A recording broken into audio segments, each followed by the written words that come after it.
It's a huge scandal in the U.S., and some of its repercussions are being felt here. It's the Olympic bribery scandal in Salt Lake City. There are allegations the city won the Winter Games for the year 2002 by bribing some members of the International Olympic Committee.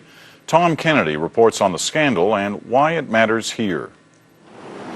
The whiff of scandal permeates the 2002 Games, and the International Olympic Committee is scrambling to reassure everyone it is cleaning up its act. Unseemly things had happened, but we never had the facts. No one had the courage to say, well, here's the ledger, here's what happened. And now we do, and we can take action. The scandal began last month.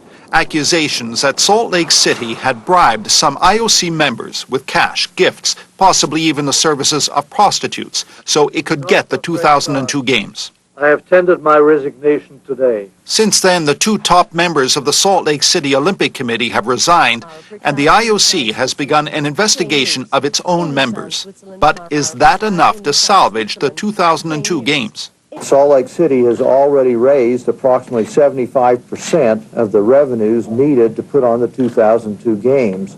But what about the other 25%? The city still needs about $350 million US, and some key sponsors are beginning to have second thoughts. Should they pay money to a tainted Games? To the north, one possible solution. Calgary has Olympic facilities. They're 10 years old now, but organizers there say they are still adequate. We don't hope they fail, but we have offered on a number of occasions to stand in if any city should ever fail to be able to complete their obligations. Another Canadian city watching the scandal closely is Quebec. 3 years ago, it spent $12 million on its own bid for the 2002 Games. It was crushed by its defeat and now furious that its competition may have cheated. There was not only the pots de vin bribery, but there seems to have been some corruption. Some Quebec organizers want to sue the IOC to get back the money spent on the 2002 Olympic bid.